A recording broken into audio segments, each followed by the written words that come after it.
பச்சையம்மன் ஜோதிட நண்பர்களுக்கு அனைவருக்கும் வணக்கம். இன்று நாம் காணவிருக்கும் பதிவு மாந்தியுடன் சந்திரன் இணைந்திருந்தால் என்ன மாதிரி பலன். தாயோடைய அன்பு சரிவர கிடைக்காது. அப்படியே தாய் அன்பு முழுமையாக செலுத்தினாலும் இவருக்கு தாயுடன் ஏதோ ஒரு குறைபாடு இருந்துக்கிட்டே இருக்கும். அவங்களுக்கு நம்ம இன்னும் இதை பண்ணியிருக்கலாமோ, நமக்கு இதை பண்ணலை, அண்ணனுக்கு பண்ணாங்க, தங்கச்சிக்கு பண்ணாங்க, ஏதோ ஒரு குறை இந்த ஜாதகருக்கு இருக்கும். எப்போவுமே இந்த ஜாதகர் பார்த்திங்கன்னா ஒரு குழப்பமான மனநிலையோடு இருப்பாங்க. எதையுமே தீர்க்கமான ஒரு முடிவை இந்த ஜாதகரால் எடுக்க முடியாது. இவருக்கு பொதுவாகவே பார்த்திங்கன்னா ஆன்மீகம் ஒரு ஒரு நம்பிக்கை இல்லாமையே இருக்கும். பண்ணிடுவாங்களா, செஞ்சுருவாங்களா கடவுள் அப்படின்ற மாதிரி எப்பவுமே ஒரு கேள்விக்குறியாகவே இருப்பாங்க.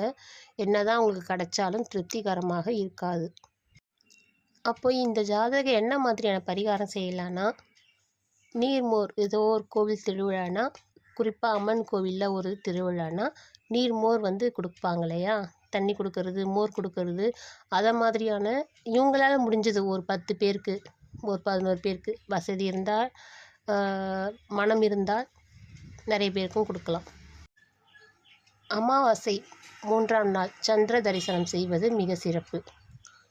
அப்படி சந்திர தரிசனம் செய்தாலும் செய்யாவிட்டாலும் தாயாரின் பாதத்தை தொடர்ந்து வழிபட்டு வந்தால் இந்த விதமான எந்த ஒரு தோஷமும் இந்த ஜாதகரை சீண்டாமல் வாழ்நாளில் சிறந்து விளங்குவார்.